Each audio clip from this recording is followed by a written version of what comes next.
imunitas tubuh kita menjadi turun, jadi gampang sakit dan Assalamualaikum warahmatullahi wabarakatuh. Halo teman-teman. Perkenalkan, kami dari Bakti Remaja Ganesha PMR Wira SMA Negeri 1 Purbalingga. Nah, dengar-dengar tadi pada penasaran ya, apa itu HIV dan AIDS? Jadi, kita di sini mau menjelaskan ke kalian apa itu HIV dan AIDS. Tapi sebelumnya, kita perkenalkan diri dulu nggak sih? Jadi, nama saya Cantika Permaisari Budi Putri dan rekan saya. Halo, perkenalkan nama saya Aida Salsabila. Nah, teman-teman, di sini kami sudah punya yang namanya lemari pengetahuan. Di lemari pengetahuan ini sudah ditulis secara singkat terkait HIV dan juga AIDS. Nah, karena sudah ditulis secara singkat, di sini kami akan menjelaskannya lebih mendalam terkait penyakit AIDS dan juga HIV. Semoga teman-teman bisa menyimak dengan baik ya. Yuk langsung aja kita ke penjelasannya. Nah, pengertian dari HIV dan AIDS itu sendiri apa sih? Nah, pengertian dari HIV dan AIDS. Yang pertama, Acquired Immune Deficiency Syndrome atau yang biasa kita kenal dengan sebutan AIDS merupakan penyakit yang menyerang sistem kekebalan tubuh. Penyakit ini sendiri disebabkan oleh virus jasad suprenic Human Immunodeficiency Virus atau yang teman-teman kenal dengan sebutan HIV. Penyakit HIV ini menyerang sistem kekebalan tubuh, tepatnya menyerang sel-sel limfosit T4 atau CD4T. Sel limfosit T4 menjadi tempat perkembangbiakan virus.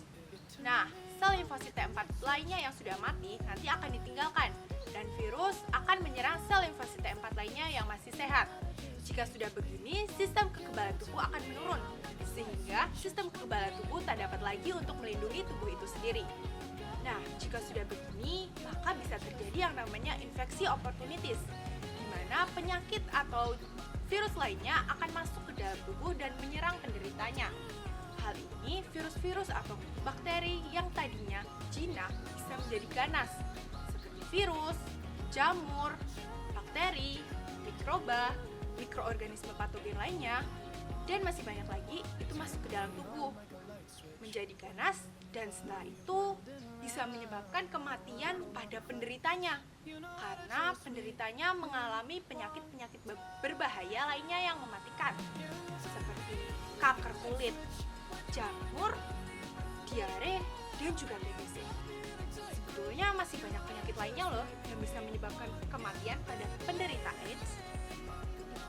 Ngomong-ngomong tentang penyakit-penyakit yang berbahaya karena HIV dan AIDS, di sini saya akan menjelaskan 4 tahapan yang akan dialami oleh penderita HIV dan AIDS jika mereka mengalami HIV dan AIDS.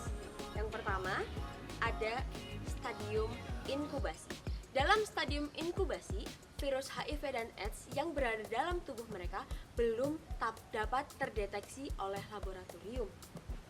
Dilihat di sini bahwa virus yang di dalam tubuh itu belum dapat terdeteksi oleh laboratorium, tetapi seseorang yang terjangkit virus HIV ini sudah dapat menyebarkan virus tersebut ke orang lain. Di sini mereka masih terlihat sehat dan bugar tanpa mengeluh ada penyakit sama sekali. Yang kedua adalah stadium awal. Dalam stadium awal, penyakit-penyakit mulai berdatangan, tapi penyakit-penyakit umum seperti orang-orang sakit pada umumnya, seperti hanya pusing, mual, atau penurunan berat badan yang belum terlalu berbahaya. Yang belum terlalu berbahaya. Namun di sini virus HIV sudah mulai terlihat dan jelas dalam tubuh itu sudah mulai membentuk antibodi terhadap virus HIV. Lalu yang ketiga ada stadium apa? Dari lemari pengetahuan, tahapan-tahapan yang ketiga adalah stadium tenang. Dalam stadium tenang ini terjadi setelah 2 sampai 10 tahun. Setelah 2 sampai 10 tahun berjalan 2 sampai 10 tahun. Penderita terlihat normal, namun virus mulai menghancurkan setengah bahkan seluruh sistem kekebalan tubuh di dalam tubuh penderita itu sendiri. Lalu yang terakhir, yang paling berbahaya adalah stadium AIDS. Dalam stadium AIDS ini, penderita sudah mulai merasakan penyakit-penyakit berbahaya mereka. Karena apa? Karena sistem kekebalan tubuh mereka sudah dihancurkan penuh oleh virus HIV tersebut. Bahaya banget ya. Wah, iya ngeri banget ya kak. Terus pasti teman-teman bertanya-tanya nih, kira-kira apa saja sih yang membuat kita tertular oleh penyakit HIV maupun penyakit AIDS? Nah, sekarang aku bakal jelas nih, kira-kira apa saja sih yang menjadi tempat penularan dari penyakit HIV sendiri. Nah, untuk penularan dari penyakit HIV maupun AIDS sendiri terbagi menjadi 4 yang paling besar nih teman-teman. Yang pertama adalah penularan lewat sanggama. Penularan ini yang paling umum, yaitu melalui aktivitas seksual. Penyakit HIV ini ditularkan melalui cairan vagina dan juga cairan sperma.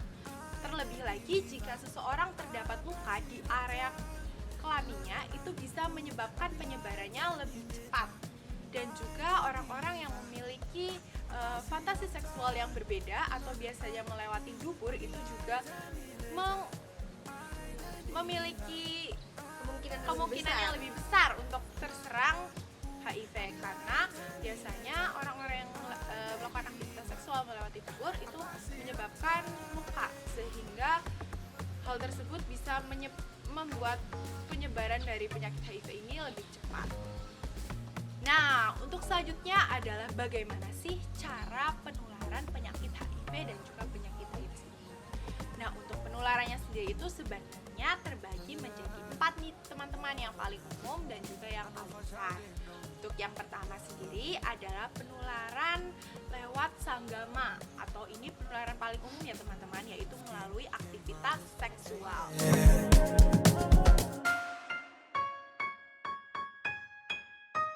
I'm on my way, I'm on my way. Shorty hit me up late night. Nah, yang kedua adalah penularan lewat transfusi darah. She feeling for the good, good love it. Told her don't stress, cause girl, I'm coming. I'm on the way, so good be easy, I won't be late. Nah, selanjutnya untuk yang ketiga adalah penularan lewat suntik.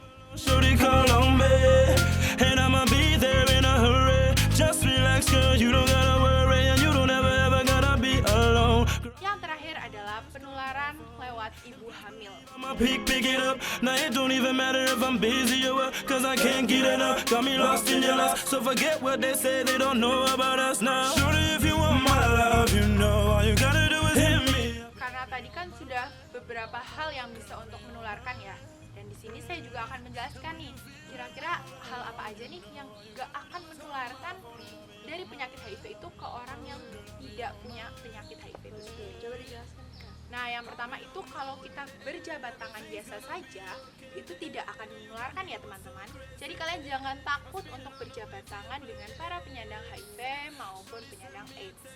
Karena hal itu kalau kalian tidak mau berjabat tangan, itu malah jadi menyakiti hati mereka. Mereka merasa dibedakan. Ya, betul sekali. Maka dari itu lebih baik kita tidak apa-apa untuk berjabat tangan, karena hal itu tidak akan membuat penyebaran virus HIV. Kecuali jika terdapat luka di masing-masing yang berjabat tangan, itu bisa saja menyebabkan penyakit HIV. Apalagi luka berdarah. Ya, betul sekali. Maka dari itu kita tetap harus berhati-hati juga sih. Cuman kalau misalkan aman-aman saja, kalian tidak usah takut untuk berjabat tangan dengan para penyandang HIV maupun AIDS. Terus yang kedua, jangan takut untuk bermain bersama dengan para penyandang HIV dan AIDS. Karena banyak sekali masyarakat kita yang masih saja memandang sebelah mata mereka yang memiliki penyakit HIV dan AIDS. Padahal kita bisa saja bergabung bermain bersama dengan mereka.